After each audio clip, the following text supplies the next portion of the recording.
नमस्कार दोस्तों, R K study 94 YouTube channel पर आप सभी का एक बार फिर से स्वागत है। दोस्तों, हिंदी व्याकरण में हम व्यंजन संधि का अध्ययन कर रहे थे और व्यंजन संधि का हमने 5 नियम पहले पढ़ भी लिए थे। दोस्तों, पढ़ाया हुआ मैटर आप सभी को अच्छा लगता है तो आप वीडियो को लाइक करें, अपने सारे दोस्तों के साथ में ज्यादा से ज्यादा शेयर करें, चैनल को सब्सक्राइब करें, बेल आइकन बटन को दबाएं और फिर भी किसी प्रकार की कोई कमी वगैरह रह जाती है तो दोस्तों आप कमेंट बॉक्स में जरूर जरूर कमेंट करें। कल की क्लास में व्यंजन संधि का अध्ययन कर रहे थे और व्यंजन संधि के अंतर्गत हमने कुछ नियम पढ़ लिए थे, जिसमें हमने सबसे पहला नियम पढ़ा था कि प्रत्येक वर्ग का जो प्रथम वर्ण है, प्रत्येक वर्ग का जो प्रथम वर्ण है, ठीक है, प्रत्येक वर्ण का प्रथम वर्ण क, च, ट, त और प, ठीक है। इसके बाद में किसी भी वर्ण का तीसरा या चौथा वर्ण आए, ये, र, ल और व आए, या फिर सभी स्वर आते हैं। क्या आते हैं? सभी स्वर आते हैं। तो ये जो प्रथम वर्ण है ये अपने वर्ग के तीसरे वर्ण में बदल जाता है। किस में बदल जाता है? तीसरे वर्ण में बदल जाता है। दोस्तों, यदि कल की क्लास आपने नहीं देखी है तो आप कल की क्लास देख सकते हैं और उसमें विस्तार पूर्वक जानकारी दी हुई तो आप उसको पढ़ सकते हैं। तो हमने पहला नियम पढ़ा था कि प्रथम वर्ण, प्रत्येक वर्ग का जो प्रथम वर्ण है क, च, ट, त और प के बाद में तीसरा या चौथा वर्ण है ये, रे, ल, वाई या फिर सभी प्रकार के स्वर आते हैं तो ये प्रथम वर्ण अपने ही वर्ग के तीसरे वर्ण में बदल जाता है। पहला नियम तो ये पढ़ा था। हमने दूसरा नियम पढ़ा था कि प्रत्येक वर्ग का जो प्रथम वर्ण है, प्रत्येक वर्ग का प्रथम वर्ण यानी क, च, ट, त और प, इनके बाद में है लिखा हुआ हो। क्या लिखा हुआ हो? है लिखा हुआ हो तो ये प्रथम वर्ण तो अपने वर्ग के तीसरे वर्ण में बदल जाएगा। किसके वर्ण में भाई? अपने वर्ग के तीसरे वर्ण में बदल जाएगा। और ये है ये उसी वर्ग के चौथे, उसी वर्ग के चौथे वर्ण में बदल जाएगा। कौन से वर्ण में? उसी वर्ग के चौथे वर्ण में बदल जाएगा। यदि क के बाद में है लिखा हुआ है तो ये है किस में बदलेगा? घ में बदलेगा। च के बाद में लिखा हुआ है तो ये छ में बदलेगा। ट के बाद में लिखा हुआ है ड में बदलेगा। त के बाद में है आ रहा है ध में बदलेगा और प के बाद में भ आ रहा है तो भ में बदलेगा। दूसरा नियम ये हमने पढ़ लिया था। इसके अलावा हमने तीसरा नियम पढ़ा था कि प्रत्येक वर्ग का जो प्रथम वर्ण है, कौन सा? प्रथम वर्ण यानी क, च, ट, त और प, प्रत्येक वर्ग का प्रथम वर्ण है। इनके बाद में न या म यानी पंचम वर्ण न या म का मेल हो रहा हो तो ये अपने वर्ग के पांचवें वर्ण में बदल जाता है। किस में बदल जाता है?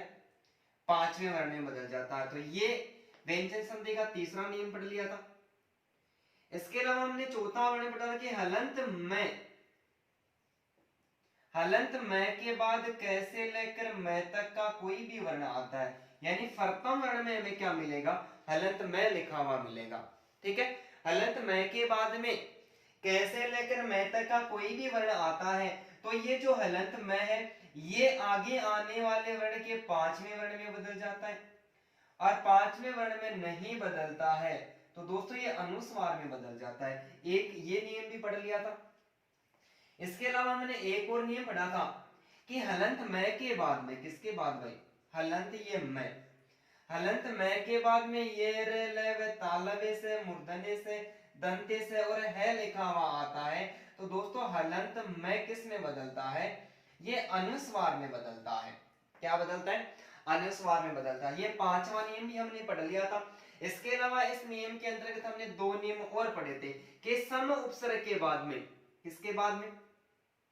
सम उपसर्ग है, इसमें करी धातु से बने हुए कृत्य, कृति, कार, करण और कर्ता शब्द आता है तो ये जो दंते स है, सॉरी ये जो हलंत में ये अनुस्वार में बदल जाता है और दोनों पदों के बीच में दंते स का आगम हो जाता है। ये एक नियम हमने और पढ़ लिया था।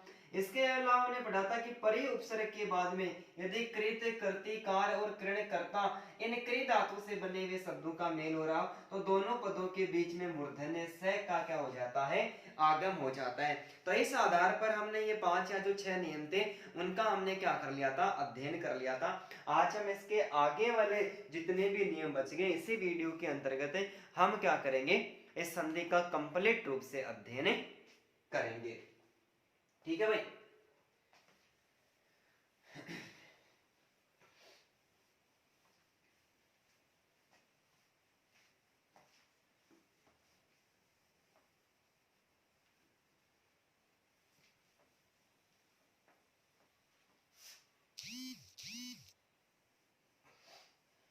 ठीक है, आज हम पढ़ते हैं नियम संख्या 7वां नियम क्या कह रहा है।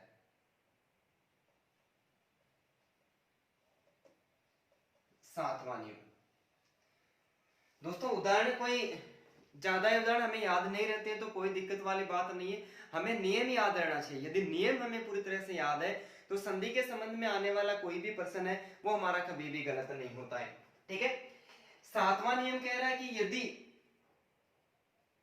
यदि किसी भी स्वर वर्ण के बाद, किसी भी स्वर के बाद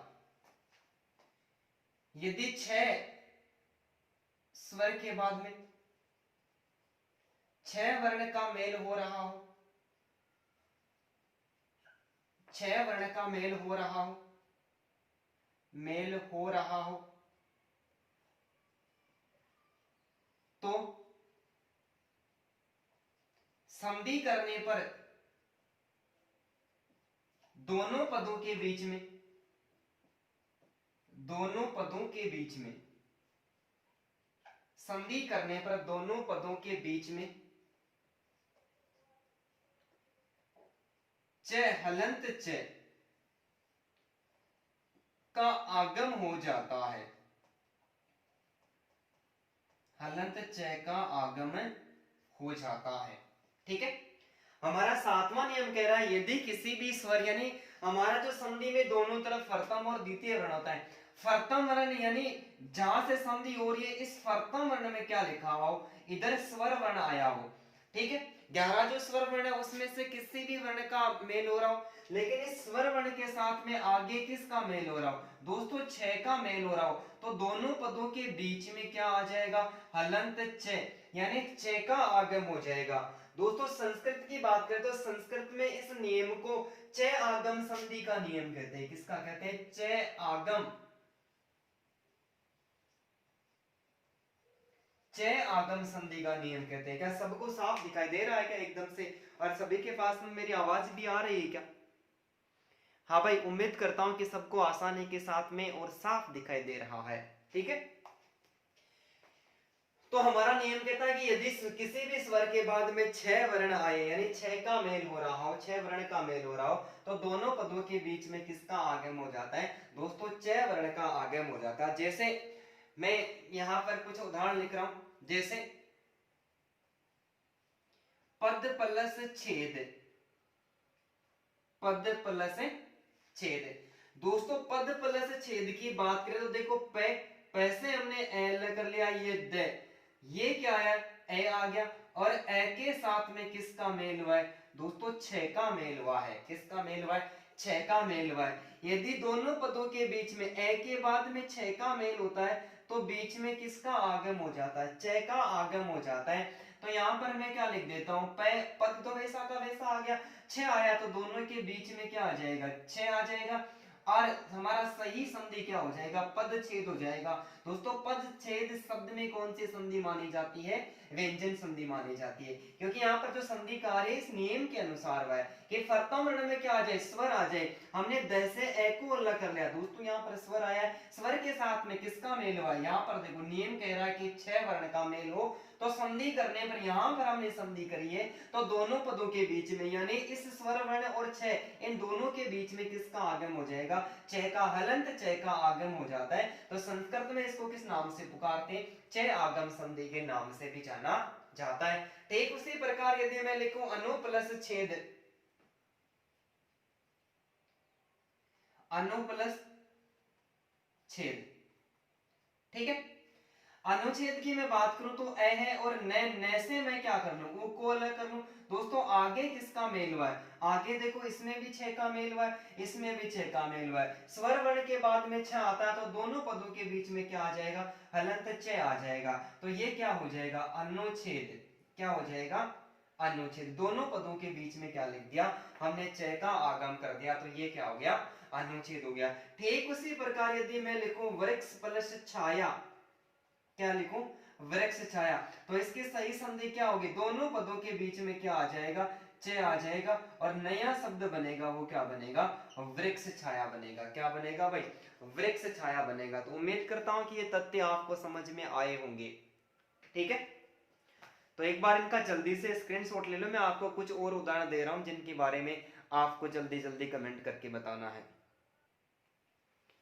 हाँ भाई बताओ, शब्द आपके सामने लिखे, जल्दी से कमेंट कराओ। नेम लिखा हुआ है, नेम को पढ़े कि यदि किसी स्वर के बाद में 6 वर्ण का मेल हो रहा हो तो संधि करने पर दोनों पदों के बीच में 6 आगम का मेल हो जाता है।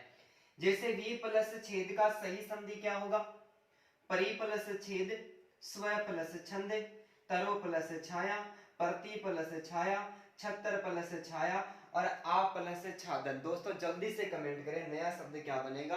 हम नियम यहाँ पर मैंने लिख दिया है और कुछ उदाहरणों के बारे में भी चर्चा कर ली है, तो जल्दी जल्दी कमेंट करें। आप सभी बहुत अच्छा प्रयास करते हैं, इसलिए आप सभी धन्यवाद के पात्र हैं। दोस्तों कुछ कार्य ऐसे होते हैं जो अपने आप करते हैं, अपने आप करने के कारण क्या होता है, उनको हम शीघ्रता के साथ में ग्रहण कर लेते हैं। तो आप जल्दी से कमेंट करें इसके बारे में। गलत हो जाए कोई बात नहीं, नियम जैसा लिखा हुआ कार्य नियम के अनुसार ही होगा। मैं यहाँ पर आपको एकदम सही बताऊंगा, आप बिल्कुल मिलान कर लेना, कोई दिक्कत वाली बात नहीं। जैसे बात करते हैं कि v प्लस छेद, हमने लिखा कि v वह के साथ में ई का मेल हो रहा है, किसका मेल हो रहा है, ई का मेल आ रहा है। दोनों पदों को लिख देना, दोनों पद आपस में लिखा हुआ। दोस्तों ज्यादा जोर आने वाली बात नहीं, बीच में केवल च को ही जोड़ देना है, ठीक है। स्वर आया है और दोनों पदों का मेल हो रहा है, तो v प्लस छेद का सही संधि क्या हो जाएगा, विच्छेद हो जाएगा। विच्छेद शब्द में दोस्तों व्यंजन संधि मानी जाती है। परि प्लस छेद क्या हो जाएगा, तो ठीक उसी प्रकार दोस्तों ये परिच्छेद हो जाएगा, ठीक है। स्व प्लस छंद क्या हो जाएगा दोस्तों, ये स्वछंद हो जाएगा। क्या हो जाएगा, स्वछंद हो जाएगा। तरो प्लस छाया क्या हो जाएगा, ये तरु छाया हो जाएगा। क्या हो जाएगा, तरु छाया हो जाएगा। प्रति छाया तो क्या हो जाएगा, प्रति छाया हो जाएगा, ठीक है, ये प्रति छाया हो जाएगा। छत्र छाया का सही संधि विच्छेद क्या होगा, ये छत्र छाया हो जाएगा, छत्र प्लस छाया। और आ प्लस छादन यानी आच्छादन हो जाएगा। क्या हो गया, आच्छादन हो गया। तो विच्छेद है, परिच्छेद है, स्वच्छंद है, तरु छाया है, प्रति छाया, छत्र छाया और दोस्तों आच्छादन जो शब्द है, इन सारे शब्दों में कौन सी संधि मानी जाती है, व्यंजन संधि मानी जाती है। संधि कार्य इस नियम के अनुसार है। व्यंजन संधि का ये 7वां नियम है, जिसको संस्कृत में च आगम संधि के नाम से भी जाना जाता है। और ये नियम कह रहा है कि पहले स्वर वर्ण आ रहा है, सारे वर्णों में स्वर वर्ण, पहले पद में स्वर वर्ण का ही मेल हुआ है। स्वर वर्ण के साथ में सारे पदों में किसका मेल हुआ है, 6 का मेल हुआ है। यदि स्वर वर्ण के साथ में 6 वर्ण का मेल होता है, संधि करने पर दोनों पदों के बीच में हलंत 6 का आगम हो जाता है। उम्मीद करता हूं कि ये 7वां नियम आपको समझ में आ गया होगा। तो दोस्तों जल्दी से इसका स्क्रीनशॉट ले लें, नेक्स्ट और चर्चा करते हैं। बहुत सारे नियम है व्यंजन संधि का, इन 2 क्लासों में अध्ययन करेंगे। एक क्लास हमारी हो चुकी है, आज हम कंप्लीट रूप से पढ़ेंगे, ठीक है। तो आप जल्दी से इसका स्क्रीनशॉट ले लो, मिटा दो भाई, ठीक है।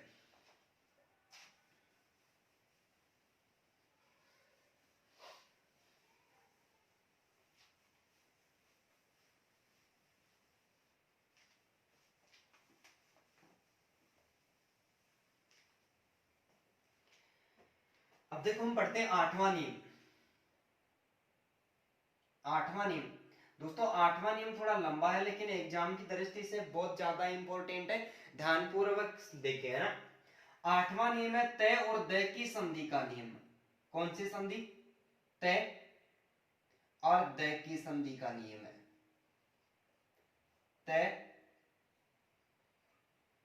और द की संधि का नियम है। किसका नियम है? तय और दय की संधि का नियम है। दोस्तों तय और दय की संधि का नियम क्या कहता है कि इसमें अलग अलग स्थितियां प्रकट होती है। सबसे पहली स्थिति प्रकट होती है कि हलंत तय और हलंत दय के आगे दूसरे पद में किसका मेल हो रहा हो, हलंत तय और दय के साथ में यदि च वर्ण का मेल हो रहा हो, किसका वर्ण का मेल हो रहा हो दोस्तों, च वर्ण का मेल हो रहा हो, तो ये तय और दय किसमें बदल जाता है, ये हलंत च में बदल जाता है। किसमें बदल जाता है? हलंत च में बदल जाता है। यहाँ पर हमारे सामने तय और दय की संधि का पहला जो नियम है वो निकल के ये आया है कि हलंत तय और दय के बाद में, ध्यान से सुनना दोस्तों, हलंत तय और दय के बाद में किसका मेल हो रहा है? प्रथम पद में तो हलंत तय और दय हो और द्वितीय पद में किसका मेल हो रहा हो, हलंत च का मेल हो रहा हो, तो तय और दय किसमें बदल जाता है दोस्तों, ये हलंत च में बदल जाता है। तो वहां पर संधि मानी जाती है, वो कौन सी संधि? व्यंजन संधि। जैसे मैं लिखूं उद प्लस चारण, उद प्लस चारण, उद प्लस चारण लिख दिया, ठीक है। उद प्लस चारण लिखा, यहां पर देखो हलंत द आया है और आगे च का मेल हुआ है। तय आए चाहे दय आए कोई फर्क नहीं पड़ेगा, तय और दय के साथ में किसका मेल हो रहा हो? च वर्ण का मेल हो रहा हो, ठीक है। तो च वर्ण का यदि मेल होता है तो ये तय और दय किस में बदल जाता है? ये हलंत च में बदल जाता है। यदि ये हलंत च में बदलेगा तो इसका सही संधि क्या होगा? सही नया शब्द क्या बनेगा? ये उ आ गया और इस द को मैं हलंत च में यानी आधे च में बदल दूं और आगे वाले को वैसा का वैसा लिख दूं, तो ये क्या हो जाएगा? उच्चारण हो जाएगा। तो उच्चारण शब्द का सही संधि विच्छेद क्या होता है? उद प्लस चारण होता है दोस्तों, उद प्लस चारण होता है। हिंदी भाषा में उत उपसर्ग नहीं होता है, उत उपसर्ग संस्कृत में होता है, इसलिए इस बात का भी हमें विशेष तौर पर ध्यान रखना है। उद और उत उपसर्गों के बारे में पूछे तो प्रथम वरीयता उद को ही देनी है। विकल्प में उद नहीं होता है तो हमें उत को स्वीकार कर लेना है, तब हमारा प्रश्न गलत नहीं होगा, ठीक है। यदि मैं एक और उदाहरण देखो, सत प्लस चरित्र, सत प्लस चरित्र, ठीक है। तो वो तय आए दाए कोई फर्क नहीं पड़ेगा, ये तय भी किसमें बदल जाएगा? ये हलंत च में बदल जाएगा और नया शब्द क्या बनेगा दोस्तों? सचरित्र बनेगा। क्या बनेगा? सचरित्र बनेगा। तो सचरित्र शब्द में कौन सी संधि मानी जाती है? सचरित्र शब्द में भी व्यंजन संधि मानी जाती है। इसके अलावा मैं लिखूं सत प्लस चेष्टा, सत प्लस चेष्टा, ठीक है। तो जल्दी से बताओ सत प्लस चेष्टा का नया शब्द क्या बनेगा? शरद प्लस चंद्र, शरद प्लस चंद्र। इसके अलावा लिखूं मैं सत प्लस चित्त प्लस आनंद, सत चित्त आनंद। बताओ देखिए तीनों शब्दों का सही नया शब्द क्या बनेगा, देखें, ठीक है। तीन शब्द हमारे सामने, सत्य प्लस चेष्टा, शरद प्लस चंद्र, सत्य प्लस चित्त प्लस आनंद, ठीक है। कार्य नियम के अनुसार ही होगा कि तय और दय के बाद में यदि च का मेल हो रहा हो तो तय और दय किस में बदलेगा? हलंत च में बदल जाएगा, ठीक है। यहां पर देखो तय लिखा हुआ, तय को मैं हलंत च में बदल दूं, स को वैसा का वैसा लिख दूं, ये क्या हो गया? ये च में बदल गया। आगे क्या लिखा हुआ? चेष्टा लिखा हुआ, तो सचेष्टा, सत प्लस चेष्टा, सचेष्टा शब्द का सही संधि विच्छेद सत प्लस चेष्टा हो जाएगा। कौन सी संधि हो जाएगी? व्यंजन संधि हो जाएगी। यहाँ पर शरद प्लस चंद्र दय आया है, दय किस में बदल जाएगा दोस्तों? दय हलंत च में बदल जाएगा। तो नया शब्द क्या बनेगा? ये शरचंद्र बन जाएगा। क्या बन जाएगा? शरचंद्र बन जाएगा। तो शरचंद्र शब्द में कौन सी संधि मानी जाती है? व्यंजन संधि मानी जाती है। इसका सही संधि विच्छेद क्या होगा? शरद प्लस चंद्र होगा, क्योंकि यहाँ पर हम पढ़ रहे हैं कि तय और दय के बाद में च लिखा हुआ है, तो दोनों हलंत है, हलंत च में बदल जाएंगे। सत प्लस चित्त प्लस आनंद क्या हो जाएगा? अब यहां पर देखो सत प्लस चित्त, यहां पर दो नियम एक साथ काम करें। तय और दय के बाद में यानी किसी भी प्रकार के स्वर का मेल हो रहा है, तो कल ये नियम हमने पढ़ लिया था, यदि इस प्रकार का नियम बदलाव हो रहा है तो ये तय दय में बदल जाएगा। किस में बदल जाएगा? ये तो हलंत दय में बदल जाएगा। ठीक है, अब यहाँ पर ये नियम काम करा है, आगे कल एक नियम की हमने चर्चा कर चुकी है, वो नियम काम करा, दोनों की बात कर लेते हैं। तो ये च किस तय किस में बदलेगा दोस्तों? ये तो च में बदल जाएगा, क्योंकि इस तय के बाद में तो च का मेल हो रहा है और इस तय के बाद में आ का मेल हो रहा है, तो इसका मतलब नियम चेंज हो गया, दो नियम एक साथ काम करें। तो यहाँ पर देखो क्या हो गया, स हो गया, इसको मैं च में बदल दूं। ठीक है, ये स हो गया, च में बदल दूं, आगे च आया तो उसको वैसा का वैसा लिख दूं, तय किस में बदल जाएगा? ये द में बदल जाएगा, आगे आ की मात्रा है और उसको मैं क्या लिख दूं? सच्चिदानंद। तो सत प्लस चित्त प्लस आनंद, सच्चिदानंद का सही संधि विच्छेद क्या होता है? सत प्लस चित्त प्लस आनंद। तो दोस्तों सच्चिदानंद शब्द में भी कौन सी संधि मानी जाती है? सच्चिदानंद शब्द में भी व्यंजन संधि मानी जाती है। तो ये तय और दय की संधि चलती है, संस्कृत में भी चलती है और हिंदी में भी चलती है, कोई दिक्कत नहीं है। व्यंजन संधि आपको बहुत अच्छी तरीके से पढ़ाने का मैं पूरा प्रयास करूंगा दोस्तों। आप मुझे सपोर्ट करते रहिए, आप सभी का प्यार और स्नेह यदि मेरे साथ में रहेगा तो मैं आपको लगातार पढ़ाता रहूंगा। तो तय और दय के बाद में यदि च लिखा हुआ हो तो दोनों पदों के बीच में किसका आगम हो जाता है? च का आगम हो जाता है। तो उम्मीद करता हूं कि ये एक नियम समझ में आ गया होगा। तो दोस्तों इसका आप जल्दी से स्क्रीनशॉट ले लें, मिटा दो भाई। ठीक है,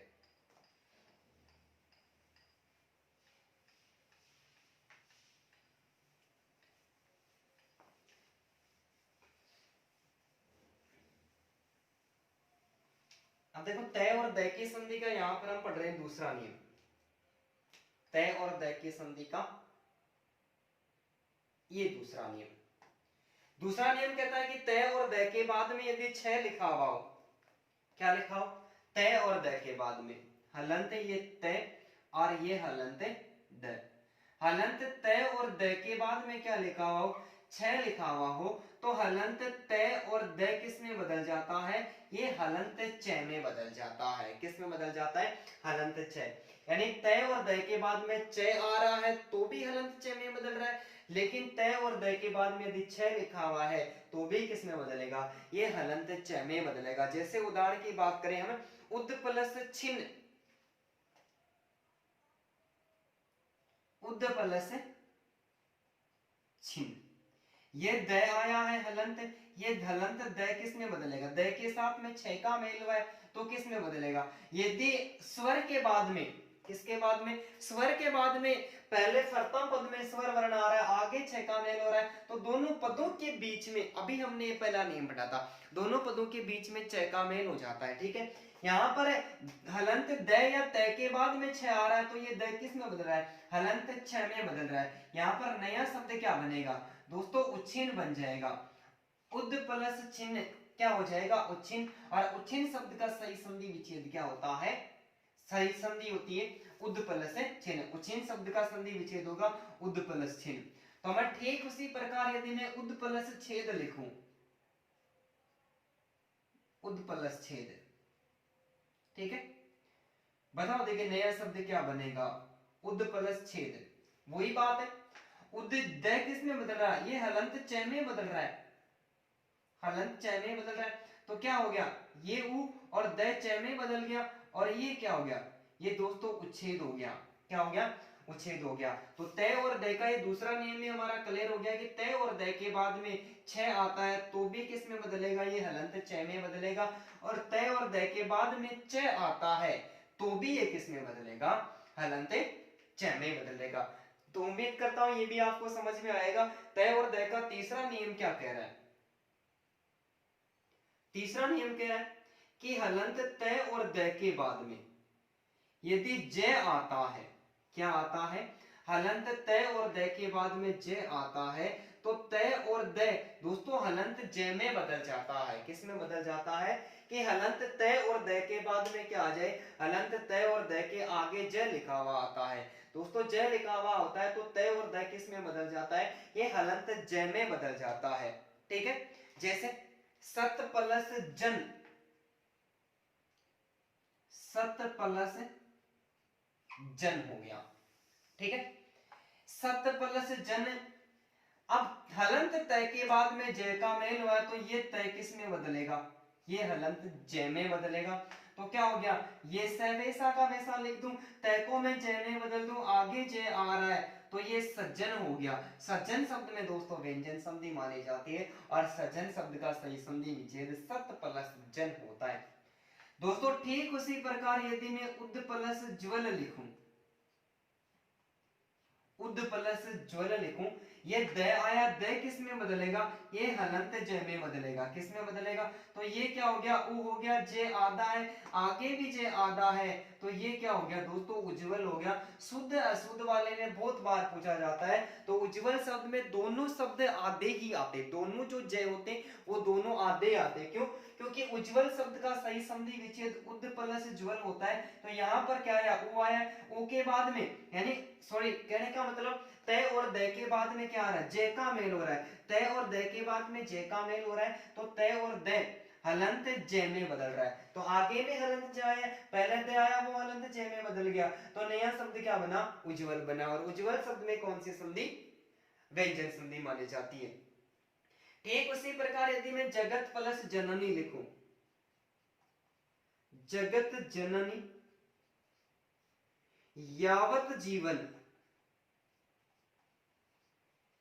जगत प्लस जननी यावत जीवन, उज उद प्लस जयनी, उद प्लस जयनी। बताओ देखिए इनका सही संधि विच्छेद क्या होगा, जगत प्लस जननी। दोस्तों तय आया है, आगे जय का मेल रहा है, तय किस में बदलेगा, तय हलंत जय में बदल जाएगा, तो ये क्या हो गया, जय हो गया। जग को मैं वैसा का वैसा लिख दूं, तय को किस में बदल दूं, तय को मैं जय में बदल दूं, आगे क्या आया है, जननी आया है, उसको मैं वैसा का वैसा लिख दूं, तो ये जग जननी हो जाएगा। जगत प्लस जननी का सही संधि विच्छेद, सही संधि होगा वो जग जननी हो जाएगा। यावत जीवन, दोस्तों यावत जीवन शब्द में अविभाव समास माना जाता है। जब मैं समास पढ़ा रहा था आपको तब मैंने एक नियम पढ़ाया था अविभाव समास का, कि आ उपसर्ग से बने हुए सभी आ उपसर्ग से बनने वाले सभी सामासिक पदों में अविभाव समास होता है, लेकिन आ उपसर्ग के स्थान पर यावत शब्द का प्रयोग कर दिया जाता है तो भी अविभाव समास माना जाता है, और इनका संधि कार्य है वो आ उपसर्ग के अनुसार ही किया जाता है। ऐसा मैंने पढ़ाया था, रिट 2016 की एग्जाम लगी थी, उसमें पूछा गया प्रश्न है यावत जीवन में कौन सा समास है। ठीक है, तो यावत जीवन या फिर याव जीवन हो जाएगा। देखो कैसे हो जाएगा, यहां पर क्या लिख दूं मैं, ये को वैसा का वैसा लिख दूं, वह लिख दूं, तय को मैं हलंत जय में बदल दूं, आगे जी आया है तो याव जीवन या फिर यावत जीवन हो जाएगा। और यावत जीवन शब्द में कौन सी संधि हो जाएगी, व्यंजन संधि हो जाएगी। ठीक उसी प्रकार उद प्लस जयनी लिखा है, तो यहाँ पर मैं लिख दूं उ और द को किस में बदल दूं, जय में बदल दूं, आगे जय आया है और ये क्या हो जाएगा, ये उल्टा हो गया, मैं थोड़ा सा मात्रा की गलती होगी ना, तो ये क्या हो गया, ये उज्जैनी हो गया। तो उज्जैनी शब्द में भी कौन सी संधि मानी जाती है दोस्तों, उज्जैनी शब्द में भी व्यंजन संधि मानी जाती है। तो तीसरा नियम कह रहा है कि हलंत तय और द के बाद में जय का मेल हो रहा है तो तय और द किस में बदल जाता है, हलंत जय में बदल जाता है। तो उम्मीद करता हूं कि ये तथ्य भी आपको समझ में आ गए होंगे। तो दोस्तों इनका भी एक बार आप जल्दी से स्क्रीनशॉट ले लो। ठीक है भाई, मिटा दूं,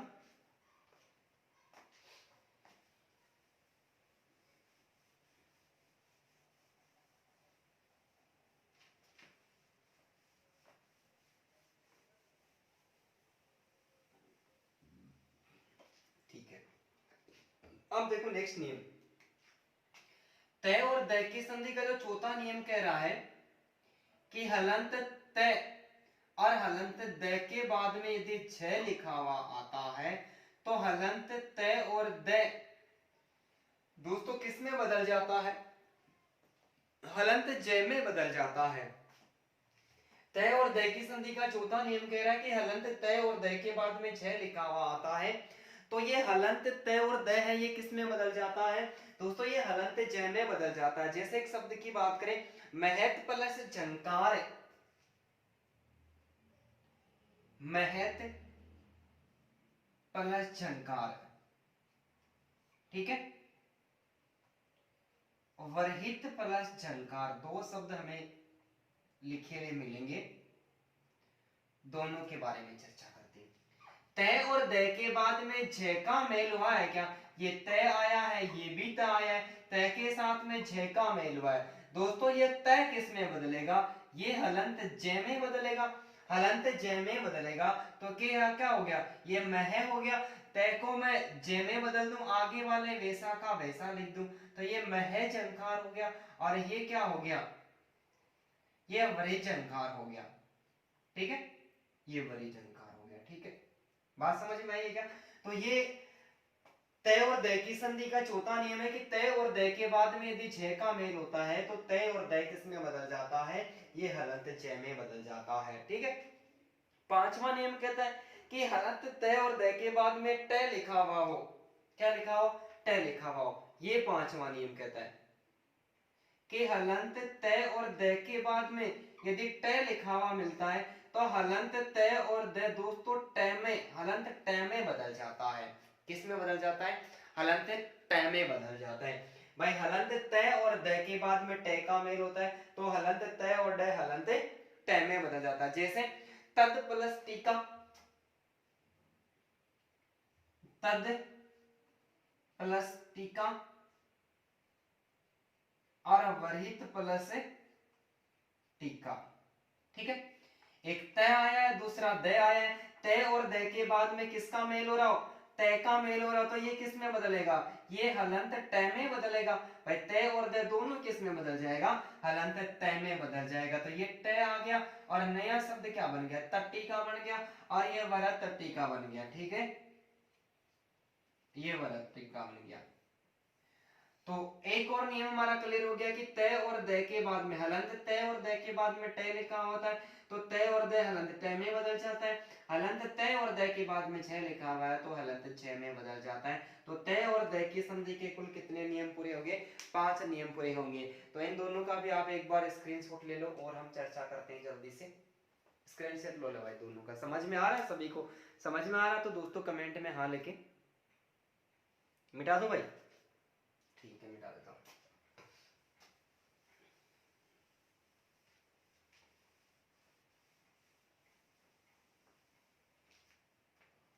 तय और दय की संधि का आप छठवां नियम पढ़ रहे हैं। क्या पढ़ रहे हैं? छठवां नियम। छठवां नियम कहता है कि हलंत तय और दय के बाद में यदि ड का मेल होता है तो हलंत तय और ड, तय और दय किस में बदल जाता है? हलंत ड में बदल जाता है। ठीक है, जैसे उड प्लस डयन, उद प्लस डयन, भवत प्लस डमरू। करो देखा नया शब्द क्या बनेगा? संधि करो, नया शब्द क्या बनेगा? संधि विच्छेद है उद प्लस डयन और भवत प्लस डमरू। हमारे सामने नियम है कि तय और दय के बाद में ड लिखा हुआ होता है, दोनों किस में बदल जाते हैं? हलंत ड में बदल जाते हैं। तय भी किस में बदलेगा? ड में बदलेगा। और द और तय, सॉरी द और तय दोनों हलंत ड में बदल जाएगा। ये क्या हो गया? वो आ गया और इसको क्या कर दूं मैं? द को हलंत ड में बदल दूं, आगे पहले से ड आ रहा है, ये क्या हो जाएगा? ये उड्डयन हो जाएगा। उड्डयन शब्द में कौन सी संधि? व्यंजन संधि। भवत प्लस डमरू, तय आया है, तय को किस में बदल दूं? आगे ड का मेल हुआ तो ये हलंत ड में बदल जाएगा, तो क्या हो जाएगा? ये भाव डमरू हो जाएगा। ठीक है, सभी को समझ में आ रहा है कि तय और दय के बाद में यदि ड लिखा हुआ है तो तय और द, हलंत तय और द वो हलंत ड में बदल जाएंगे। ठीक है, इसका सातवां नियम, तय और दय की संधि का सातवां नियम कहता है कि हलंत तय और हलंत द के बाद में ल वर्ण का मेल हो रहा हो तो बताओ द और तय और द किस में बदलेगा? ये हलंत ल में बदलेगा। ठीक है, जैसा आगे वाला वर्ण आ रहा है उसमें बदल रहा है, लेकिन तय और द के बाद में च और छ आता है तो भी वो किस में बदलेगा? हलंत च में बदलेगा। और तय और द के बाद में ज और झ आता है तो भी किस में बदलेगा? वो हलंत ज में बदलेगा। दो स्थितियां सेम है, बाकी जो भी आगे आने वाला वर्ण हो रहा है उसमें बदल रहा है। तो सातवां नियम कह रहा है कि हलंत तय और द के बाद में ल लिखा हुआ हो, तय और द किस में बदल जाएगा? दोस्तों हलंत ल में बदल जाएगा। ठीक है, जैसे मैं लिखूं उद प्लस लेख, उद प्लस लेख, उद प्लस लास, ठीक है।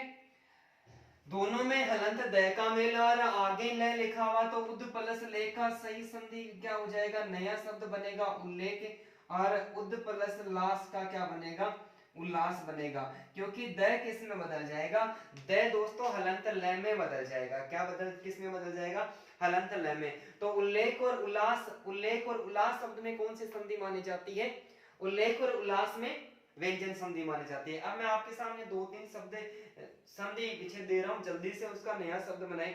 जैसे उद प्लस लंघन,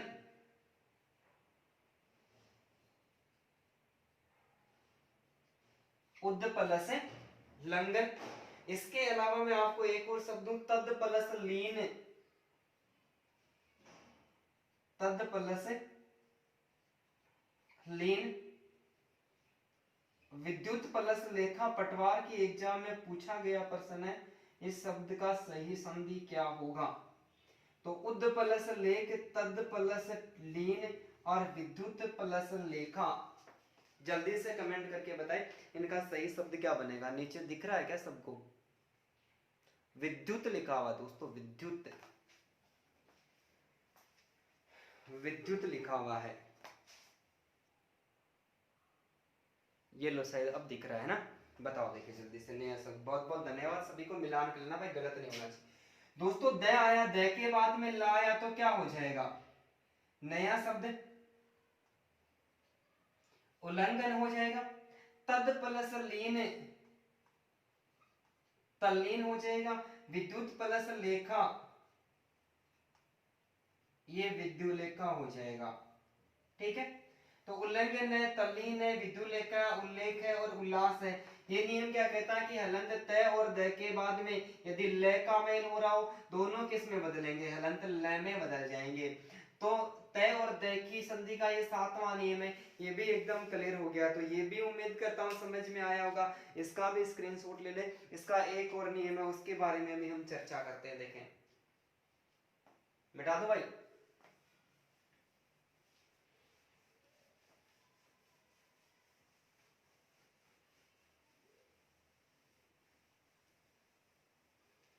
दोस्तों तय और द की संधि का ये 8वां नियम है, तय और द की संधि का 8वां नियम, ठीक है। तय और द की संधि का 8वां नियम, 8वां नियम कहता कि हलंत तय और द के बाद में यदि स का मेल होता है, किसका मेल होता है, हलंत तय और द के बाद में स का मेल होता है, तो ये द और हलंत तय और द हलंत च में बदल जाता है, और ये हलंत च किस में बदल जाता है दोस्तों, ये छ में बदल जाता है। किस में बदल जाता है, छ में बदल जाता है, ठीक है, छ में बदल जाता है। और ये हलंत छ में बदलेगा भाई, देखना ध्यान से कि 8वां नियम तय और द की संधि का 8वां नियम है कि हलंत तय और द के बाद में स का मेल हो रहा हो, तो तय और द तो च में बदल जाते हैं, और ये स किस में बदल जाता है, छ में बदल जाता है। तो ये नया शब्द क्या बनेगा, छ में बदलेगा। तय और द छ में बदलेगा और स किस में बदलेगा दोस्तों, छ में बदल जाएगा। जैसे उत प्लस श्वास, उत श्वास हो जाएगा।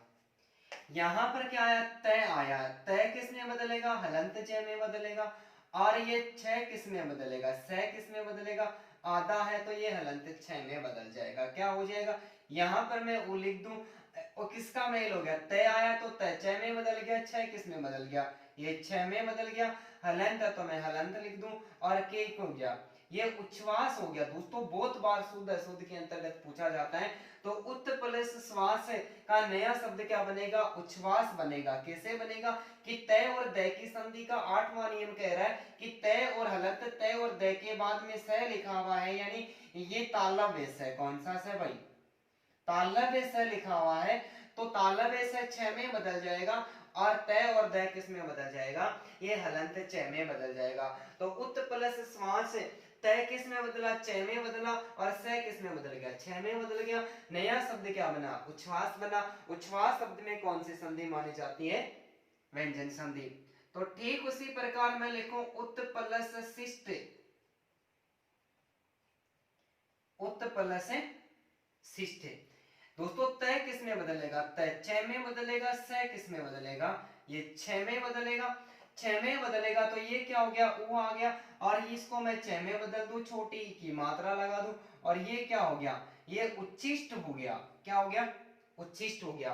तो उच्चिष्ट शब्द में कौन सी संधि मानी जाती है, व्यंजन संधि मानी जाती है। क्या मानी जाती है, व्यंजन संधि। यदि मैं लिखूं सत प्लस शास्त्र, सत प्लस शास्त्र, उद प्लस श्रृंखल, बताओ देखिए दोनों नए शब्द क्या बनेंगे।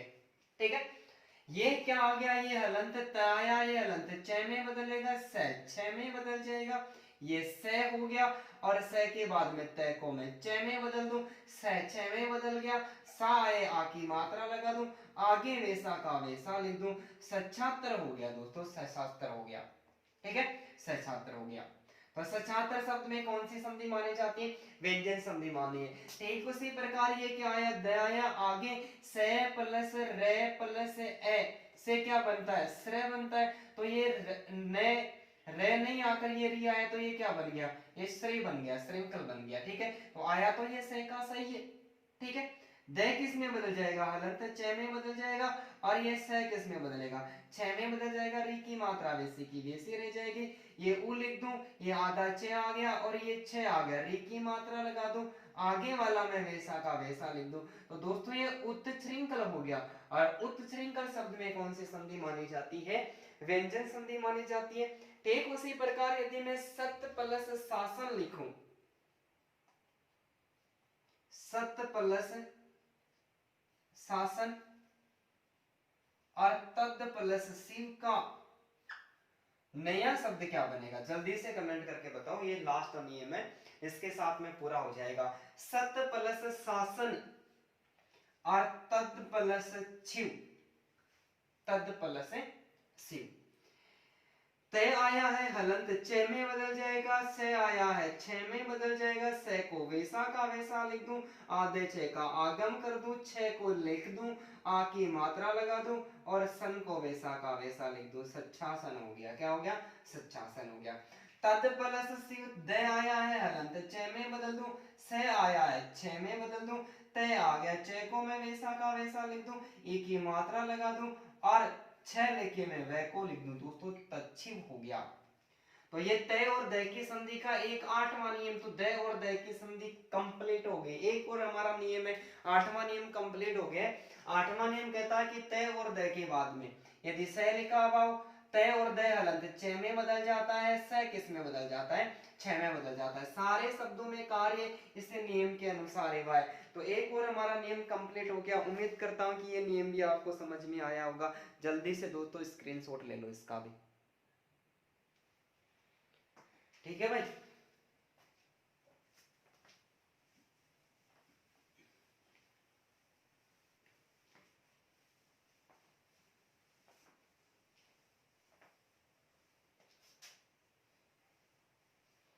सबको साफ दिखाई दे रहा है आसानी के साथ में, कोई दिखने में किसी प्रकार की कोई दिक्कत वगैरह तो नहीं हो रही। ठीक है, अब देखो नौवां नियम,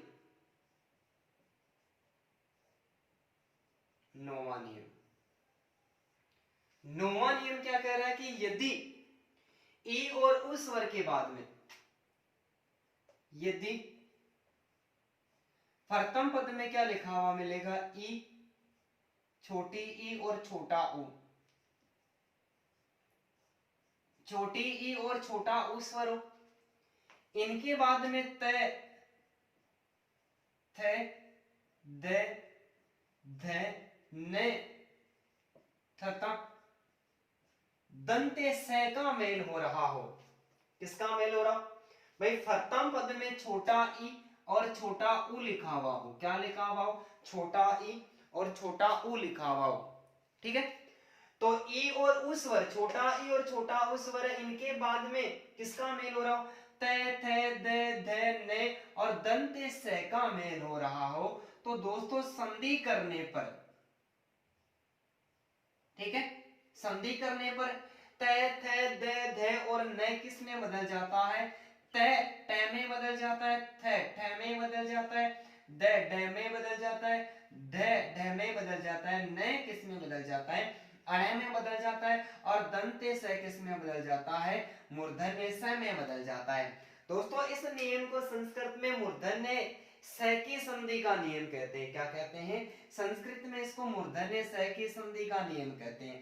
नियम हमारा कंप्लीट है, ध्यान पूर्वक सुनना है, सुनने के बाद में अच्छी तरह से समझना है, संधि कार्य भी उसी प्रकार से करना, व्यंजन संधि मानी जाएगी।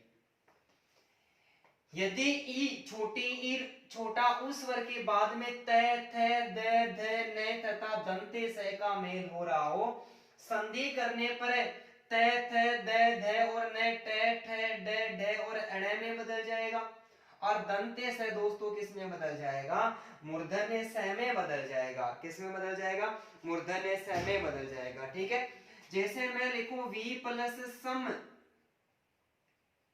वी प्लस सम, यहां पर देखो वे आया है, वैसे मैं छोटी ई को अलग कर लूं, आगे से का मेल हुआ है, यानी छोटी ई आई है, ए को अलग करते छोटी ई आई है, तय थे देखा तो मेल नहीं हुआ, लेकिन किसका मेल हुआ है, से का मेल हुआ है। यदि से का मेल हुआ है, तय थे दे आता तो टे टे टे डेढ़ में बदल जाता। यदि मूर्धन्य से आया है, सॉरी दंते से आया है, तो बदलाव किस में होगा, दंते से में होगा। ये किस में बदल जाएगा, ये मूर्धन्य से में बदल जाएगा। तो क्या हो जाएगा, वी को मैं वैसा का वैसा लिख दूं, ये से लिख दूं, आगे मैं को लिख दूं, तो ये क्या हो गया, ये विषम हो गया। से पूरा आया भाई, ये क्या हो गया, विषम हो गया। तो विषम शब्द में कौन सी संधि मानी जाती है, विषम शब्द में व्यंजन संधि मानी जाती है। ठीक उसी प्रकार में लिखो वी प्लस स्ता, वी प्लस स्ता, तो क्या हो गया, देखो वे आया है, छोटी ई के मेल हुआ है, आगे से, लेकिन से आधा आया दंते से, तो ये भी आधे से में बदल जाएगा। तो ये भी हो गया, इसको मैं आधे से में बदल दूं, और ये थे आया है, थे किस में बदल जाएगा, थे दोस्तों ठे में बदलता, थे किस में बदलेगा, ठे में बदलेगा। तो ये क्या हो गया, ये दोस्तों विष्टा हो गया। क्या हो गया, विष्ठा हो गया। तो उम्मीद करता हूं कि ये स्थिति आपको समझ में आई होगी। अब मैं बहुत सारे उदाहरण इससे नियम के अकॉर्डिंग में आपके सामने लेकर आया हूं, तो मैं बहुत सारे उदाहरण आपके सामने प्रस्तुत कर रहा हूं। संधि आप ही को करनी है, नियम को ध्यान से सुन ले कि ई और उस स्वर के बाद में ते थे दे धे ने लिखा हुआ हो या फिर दंत से लिखा हुआ हो, संधि करने पर ये टे ठे डे डे में बदल जाएगा और ये से किस में बदल जाएगा, दंते से मूर्धन्य से में बदल जाएगा। तो एक बार इसका स्क्रीनशॉट ले लो, मैं बहुत सारे उदाहरण आपके लिए लेकर आया हूं, जल्दी से पढ़ते हैं उन सब के बारे में। दोस्तों जल्दी से कमेंट करो, शब्द आपके सामने लिखे हुए। नियम कह रहा है कि छोटी ई ऊ के बाद में ते थे दे धे ने और दंते से आता है, संधि करने पर ते टे में बदल जाता है, थे ठे में बदल जाता है, दे ढे में बदल जाता है, धे ढे में बदल जाता है, ने अणे में बदल जाता है और मूर्धन्य से, सॉरी दंते से मूर्धन्य से में बदल जाता है। नेम के अकॉर्डिंग कार्य हमने कर लिया है। देह शब्द प्रति प्लस स्था, प्रति प्लस स्थान, प्रति प्लस स्थापन, प्रति प्लस सेद, अनो प्लस स्थान, युद्धि प्लस स्तर, नी प्लस सेद, नी प्लस संग, नी प्लस सनात, अनो प्लस संगी, सो प्लस समा, सो प्लस स्मिता, सो प्लस सुक्त, अधि प्लस इत्ताता, वी प्लस साध और वी प्लस सन। जल्दी से बताओ नया शब्द क्या बनेगा। सारे शब्दों में व्यंजन संधि ही मानी जाती है। जल्दी जल्दी कमेंट करो भाई, सारे दोस्तों का कमेंट आ जाना चाहिए मेरे पास।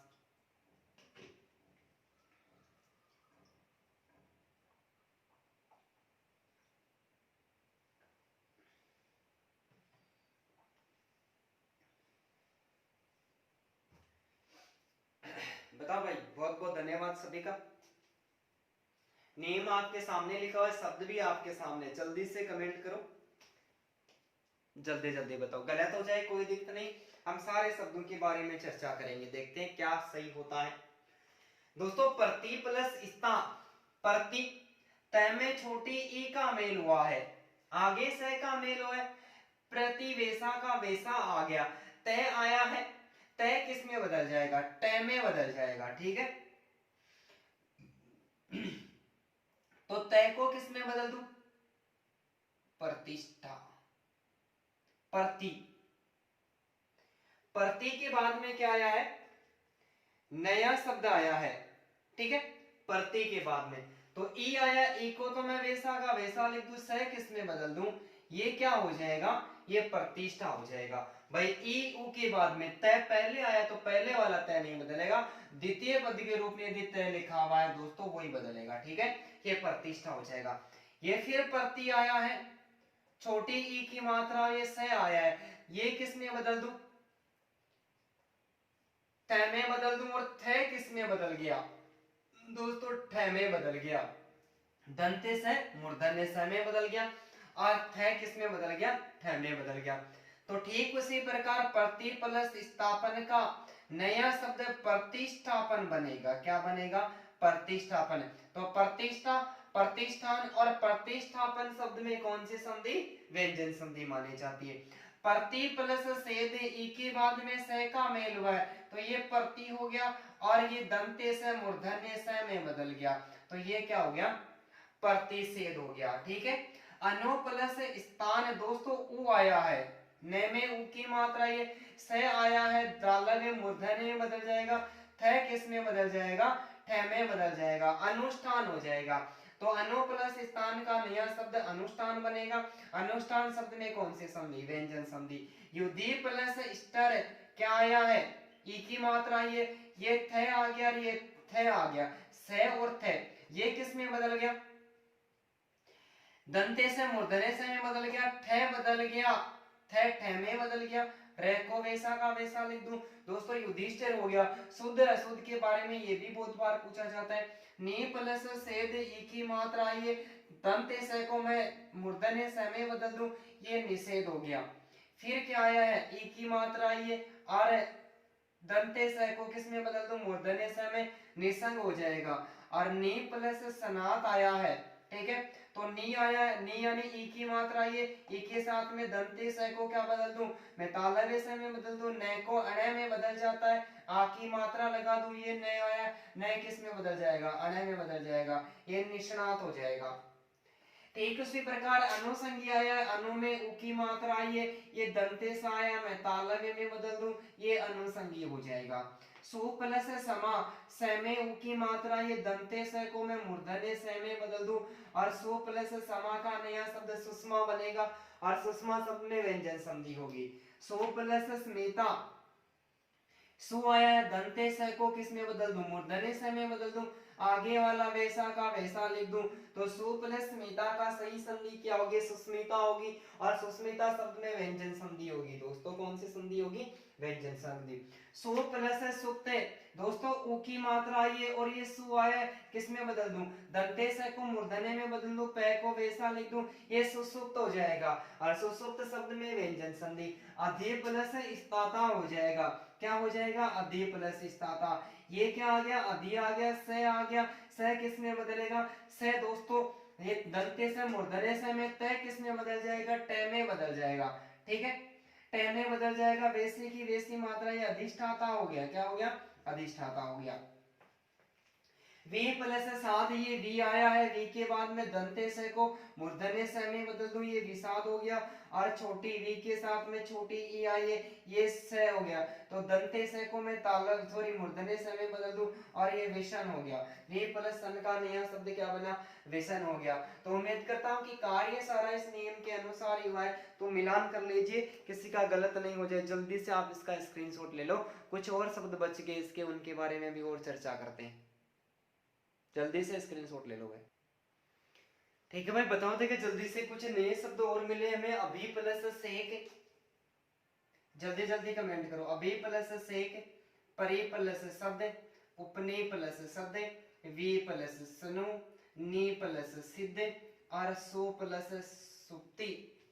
ठीक है, जैसे अभिषेक है, भ के अंदर छोटा ई का मेल हुआ, नियम के अनुसार कार्य ई और उस स्वर के बाद में त थ द ध न और स का मेल हुआ, ये सभी में स का ही मेल हो रहा है। किसका मेल हो रहा है? स का ही मेल रहा है। अभी को मैं वैसा का वैसा लिख दूं दोस्तों, स किस में बदलेगा?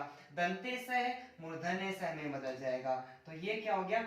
ये अभिषेक हो गया। नया शब्द अभिषेक शब्द में व्यंजन संधि। परे प्लस शब्द क्या हो जाएगा? ये परिषद हो जाएगा, दंते से मूर्धन्य स में बदल जाएगा। और उपनी प्लस शब्द ये क्या हो जाएगा? दंते से मूर्धन्य स में बदलेगा, नया शब्द उपनिषद बनेगा। वी प्लस सनो दंते से मूर्धन्य स में बदल जाएगा, न अणय में बदल जाएगा दोस्तों, विष्णु हो जाएगा। नी प्लस सिद्ध क्या हो जाएगा? ये निषद हो जाएगा, निषिद्ध, निश्चित हो जाएगा। ठीक है। और सो प्लस सुक्ति उ की मात्रा ये, और दंते से को मूर्धन्य से में बदल दूं, आगे वैसा का वैसा लिख दूं, ये सुषुप्ति हो गया। ठीक है। तो इन सारे उदाहरणों के साथ में हमारा एक नौवां नियम और क्लियर हो गया कि यदि ई और उस स्वर प्रथम पद में क्या लिखा हुआ? ई लिखा हुआ। देखो इसमें भी छोटी ई की मात्रा है, छोटी ई और ये छोटा ऊ की मात्रा है। ठीक है। ई और उस स्वर के बाद में क्या मेल हो रहा है? त थ द और न का मेल हो रहा है। तो क्या हो जाता है? ये त थ द न ट ठ ड ढ और अण में बदल जाता है, और दंते स किस में बदल जाता है? मूर्धन्य स में बदल जाता है। तो उम्मीद करता हूं कि ये नियम समझ में आ गया होगा। तो इसका आप जल्दी से स्क्रीनशॉट ले लो। इसमें दो अन्य नियम और प्रयुक्त होते हैं, उनके बारे में भी हम चर्चा करते हैं। ठीक है। स्क्रीनशॉट ले लो भाई जल्दी से।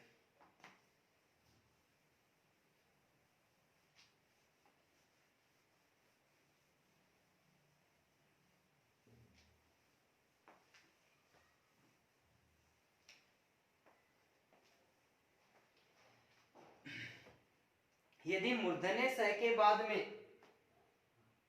यदि यदि मूर्धन्य स, ये मूर्धन्य स हो गया। यदि मूर्धन्य स के बाद मूर्धन्य स के बाद त और थ का मेल हो रहा हो, थ का मेल हो रहा हो, तो त किस में बदलेगा? त ट में बदल जाएगा, और थ किस में बदलेगा? थ ट में बदल जाएगा। ठीक है। ठीक है भाई, बताओ देखिए जल्दी से क्या होगा संधि इसका। यदि मूर्धन्य स, कौन सा स? ये मूर्धन्य स, और इस मूर्धन्य स के बाद में त और थ का मेल हो रहा हो, तो त किस में बदलेगा? ट में बदल जाएगा, और थ किस में बदल जाएगा? ठ में बदल जाएगा। उदाहरण आपके सामने, जैसे सरस प्लस ती, ये सरी हो गया, और ये क्या है? ये मूर्धन्य स आया है। ठीक है। मूर्धन्य स के बाद में क्या लिखा हुआ? त और ठ लिखा हुआ। तो ये त लिखा हुआ है, तो त किस में बदलेगा? ट में बदल जाएगा, और स वैसा का वैसा हो जाएगा। नया शब्द बना है सृष्टि। सृष्टि शब्द में व्यंजन संधि मानी जाती है। ठीक उसी प्रकार वृष्टि आया, तो क्या हो गया? वृष प्लस ती क्या हो जाएगा दोस्तों? वृष्टि हो जाएगा। पुष प्लस त, ये पुष्ट हो जाएगा। हस प्लस त क्या हो जाएगा? ये हस्त हो जाएगा। तुष प्लस त, ये तुष्ट हो जाएगा। आकृष प्लस त, ये आकृष्ट हो जाएगा। उत्कृष्ट प्लस त, तो ये उत्कृष्ट, ये उत्कृष्ट हो जाएगा। ठीक है। उत्कृष्ट। दरस प्लस ती क्या हो जाएगा? दृष्टि हो जाएगा। सस प्लस थ, थ किस में बदलेगा? ठ में। षष्ठ हो जाएगा। सस प्लस टी, ये षष्ठी हो जाएगा। क्या हो जाएगा? षष्ठी हो जाएगा। और निकृष्ट प्लस त, ये निकृष्ट हो जाएगा। क्या हो जाएगा? निकृष्ट हो जाएगा। तो एक नियम और हमारा कंप्लीट हो गया कि यदि मूर्धन्य स के बाद में त और थ का मेल हो रहा हो, तो त ट में बदल जाएगा, और थ किस में बदल जाएगा? ठह में बदल जाएगा। तो उम्मीद करता हूं कि ये नियम भी समझ में आया होगा। इसी नियम से मिलता जुलता एक और नियम प्रयुक्त होता है, तो आप इन उदाहरणों का स्क्रीनशॉट ले लो, एक और नियम की चर्चा करते हैं। ठीक है भाई, हमारे सामने एक और नियम निकल के आया। ये कहता है कि यदि न से पहले, किससे पहले, न से पहले, न से पहले ई री रे और से का मेल हो रहा हो, किसका मेल हो रहा हो, न से पहले ई री रे और से लिखा हुआ हो, तो न के स्थान पर ये जो न लिखा हुआ है ये न किस में बदल जाता है, न अ में बदल जाता है। दोस्तों नियम को ध्यान पूर्वक सुने, ये नए नियम का ही दूसरा नोट प्राप्त हुआ है, दूसरा नियम प्राप्त हुआ है कि यदि न से पहले ई री रे और से लिखा हुआ हो तो न के स्थान पर क्या हो जाता है, न के स्थान पर अण हो जाता है। न किस में बदल जाता है, अण में बदल जाता है। जैसे री प्लस न, दोस्तों ये री आया, न से पहले क्या आया, री आया है, तो री को वैसा का वैसा लिख दूं। न किस में बदल जाएगा, सारे न अण में बदल जाएगा, तो ये ऋण हो जाएगा। त्रि प्लस न, ये तृण हो जाएगा। क्रिस प्लस न, ये कृषण हो जाएगा। उस प्लस न, उष्ण हो जाएगा। पोष प्लस न, दोस्तों ये पोषण हो जाएगा। और पुरा प्लस न, ये पुराण हो जाएगा। क्या हो जाएगा, पुराण हो जाएगा। भाई न के पहले ई री, ई की यानी छोटा ई हो, चाहे री हो, रे हो, चाहे से हो, यदि ये लिखा हुआ होता है तो न अण में बदल जाता है। परी प्लस न, ई की मात्रा ये रे भी आया, ये प्रेणे हो गया। पर प्लस न, ये प्रण हो गया। पर प्लस नत, ये प्रणत हो गया। पर प्लस नाम, दोस्तों ये परिणाम हो गया। पर प्लस नीत, ये परिणीत हो गया। और परि प्लस नाम, ये परिणाम हो गया। परि प्लस नति, ये परिणति हो गया। क्या हो गया, परिणति हो गया। और त्रि प्लस ना, दोस्तों ये तृष्णा हो गया। क्या हो गया, तृष्णा हो गया। तो ये हमारा एक और नियम कंप्लीट हो गया। नियम क्या कहता है कि यदि न से पहले क्या लिखा हुआ हो, दोस्तों छोटी री लिखा हुआ हो, छोटी ई लिखा हुआ हो, री लिखा हुआ हो, रे लिखा हुआ, से लिखा हो, इनके बाद में किसका मेल होता है, न का मेल होता है, तो न किस में बदल जाता है, दोस्तों न अण में बदल जाता है। तो उम्मीद करता हूं कि ये नियम समझ में आ गया होगा। जल्दी से इसका स्क्रीनशॉट ले लो। मिटा दो भाई, ठीक है।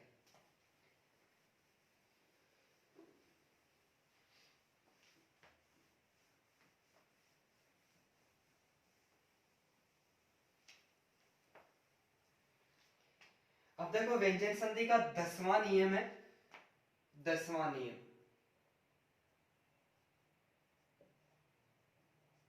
नियम संख्या 10। दोस्तों 10वां नियम है अहन की संधि का नियम, अहन की संधि का नियम। ठीक है, कौन सी संधि का नियम, अहन की संधि का नियम। यदि यहां पर दो स्थितियां प्रकट होती है, यदि अहन के बाद में, अहन के बाद में र लिखा हुआ है तो ये अहन आहो में बदल जाता है। किस में बदल जाता है, आहो में बदल जाता है। लेकिन दूसरा नियम क्या कहता है कि अहन के बाद में, अहन के बाद में र के अलावा, र के अलावा अन्य शब्द लिखा हुआ हो, र को छोड़कर यदि अन्य शब्द लिखा हुआ हो तो ये अहन है, ये अहर में बदल जाता है। किस में बदल जाता है, अहर में बदल जाता है। दोस्तों व्यंजन संधि का 10वां नियम क्या कह रहा है, अहन की संधि का नियम। कौन सी संधि का नियम, अहन की संधि का नियम कहता है कि अहन के बाद में क्या लिखा हुआ हो, अहन के बाद में र लिखा हुआ हो तो ये अहन अहो में बदल जाता है। और अहन के बाद में र को छोड़ दे, र के अलावा अन्य कोई शब्द लिखा हुआ हो तो ये किस में बदल जाता है, दोस्तों अहर में बदल जाता है। जैसे किसी उदाहरण की बात करें, अहन प्लस रात्रि, अहन प्लस रात्रि, अहन के बाद में र आ रहा है तो ये अहन किस में बदलेगा, आहो में बदल जाएगा। तो क्या हो जाएगा, ये अहो हो जाएगा। रात्रि शब्द अकेला प्रयुक्त होता है तो हमेशा रात्रि लिखा जाता है, लेकिन इसका किसी दूसरे शब्द के साथ में प्रयोग कर दिया जाता है तो ये रात्र में बदल जाता है। तो अहोरात्रि, अहन प्लस रात्रि का नया शब्द क्या बनेगा, अहोरात्र बनेगा। कि अहन के बाद में यदि रे का मेल हो रहा हो, अहन अहो में बदल जाता है। ए के अलावा, रे के अलावा अन्य कोई शब्द अहन अहर में बदल जाता है। ठीक है, यदि मैं यहां पर अहन प्लस रूप लिखूं, क्या लिखूं, अहन प्लस रूप लिखूं, तो यहां पर हमारे सामने नया शब्द क्या बनेगा, अहो रूप बनेगा। क्या बनेगा, अहो रूप बनेगा। क्योंकि अहन के साथ में किसका मेल हुआ है, रे का मेल हुआ है, और रे का मेल होने का अहन किस में बदलता है, अहो में बदलता है। यदि मैं अहन प्लस पति लिखूं, अहन प्लस पति, या फिर मैं अहन के बाद में अहन ही लिखूं। यहां पर देखो अहन का मेल हुआ है लेकिन रे नहीं आया, रे को छोड़कर अन्य आया, इसका मतलब पे आया है, तो ये अहन किस में बदलेगा, अहर में बदलेगा। ठीक है, तो यहां पर मैं क्या कर दूं, इसको अहर कर दूं। रे आधा है, पे पूरा है, ये पे का ऊपर चला जाएगा, रे आधा, रे हमेशा ऊपर ही लगता है, ये अहर पति हो जाएगा। अहन प्लस अहन, ए के बाद में, अहन के बाद में रे नहीं आया, क्या आया, एस स्वर का मेल हुआ है। ठीक है, स्वर का मेल हुआ है तो ये अहन अहर में बदलेगा। तो मैं इसको किस में बदल दूं, ये क्या हो गया, अहर, अहर, रे आएगा, रे के साथ में ए का मेल हुआ, रे पूरा हो गया, और आगे क्या लिख दूं मैं, वैसा का वैसा लिख दूं। तो अहन प्लस अहन का नया शब्द क्या बनेगा, अहरन बनेगा। क्या बनेगा, अहरन। ठीक है, तो हिंदी में अपने लास्ट में आधा स्वर रहता नहीं है, तो ये अहर हो गया। क्या हो गया, अहर। और अहर शब्द में कौन सी संधि होगी दोस्तों, व्यंजन संधि होगी।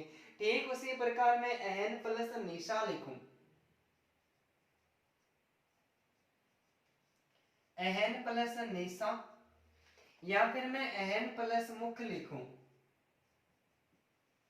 बताओ देखिए नया शब्द क्या बनेगा, जल्दी से कमेंट करो। अहन प्लस निशा, दोस्तों अहन के बाद में नए आया है, नए आया तो ये अहर में बदलेगा। किस में बदलेगा, अहर में बदलेगा। रे को मैं ऊपर लगा दूं, और निशा, निशा अकेला शब्द होता है तो वो निशा में आ की मात्रा आती, अन्य शब्द के साथ में प्रयुक्त कर दिया, वो अहरनिश होता है। क्या होता है, अहरनिश होता है। ठीक उसी प्रकार अहन मुख का सही संधि विच्छेद क्या हो जाएगा, सही संधि अहर मुख हो जाएगा। क्या हो जाएगा, अहर मुख हो जाएगा। तो हमारा यहाँ पर एक और नियम पूरा हो गया, अहन की संधि का नियम।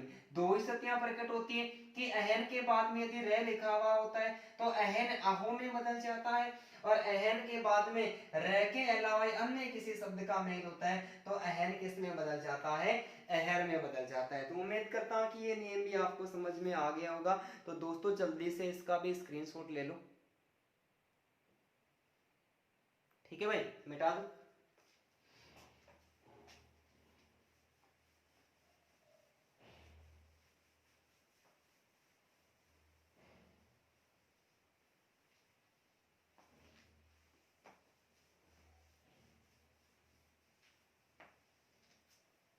ठीक है, अब देखो नेक्स्ट तो नियम है,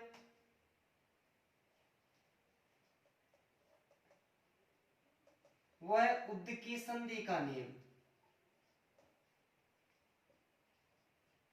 उद्द की संधि का नियम, उद्द की संधि का नियम। ठीक है, ये नियम कहता है कि उद्द के बाद, उद्द के बाद में स्ता, उद्द के बाद में क्या आ जाए भाई, स्ता आ जाए, स्थान, स्थिति एवं स्तंभ आता है तो उद्द किस में बदल जाता है, ये उद्द उत में बदल जाता है, उद्द उत में बदल जाता है।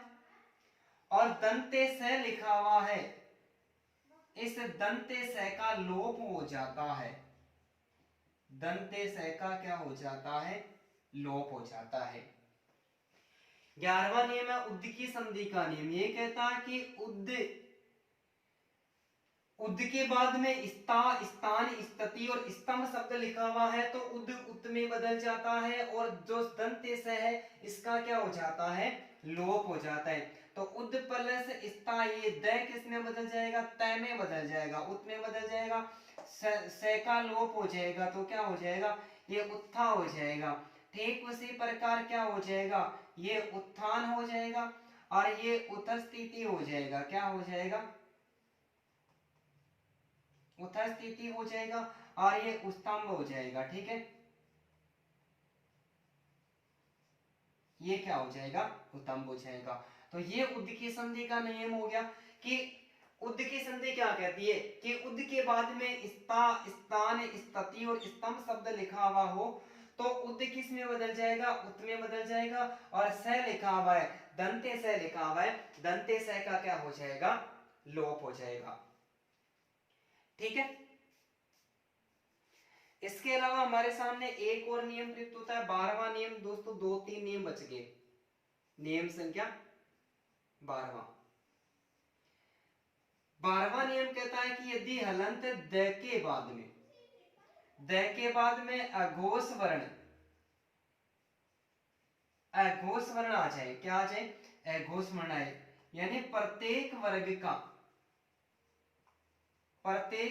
का पहला और दूसरा वर्ण, इसके अलावा तालव्य, मूर्धन्य और दंत्य स आता है तो ये द तय में बदल जाता है। किस में बदल जाता है, ये द किस में बदल जाता है, तय में बदल जाता है। कि हलंत द के बाद में अघोष वर्ण, अघोष वर्ण कौन से होते हैं, प्रत्येक वर्ग का पहला और दूसरा वर्ण, तालव्य, मूर्धन्य और दंत्य स आता है। ठीक है, ये आता है तो ये द किस में बदल जाएगा, हलंत तय में बदल जाएगा। ठीक है, जैसे मैं लिखूं उद्द प्लस किरण, उद्द प्लस किरण। ठीक है, तो द किस में बदल जाएगा, प्रथम वर्ण यानी क वर्ग का पहला वर्ण क आया है तो ये क्या हो गया, उ हो गया, और ये द तय में बदल गया, ये क्या हो गया, उत्कीर्ण हो गया। ठीक है, ठीक उसी प्रकार यदि मैं उद्द प्लस तीर्ण लिखूं तो क्या हो जाएगा, ये उत्तीर्ण हो गया। तो उत्कीर्ण और उत्तीर्ण शब्द में कौन सी संधि मानी जाती है, व्यंजन संधि मानी जाती है। ठीक उसी प्रकार उत प्लस तम, उत प्लस तम, और मैं तद प्लस काल लिखूं,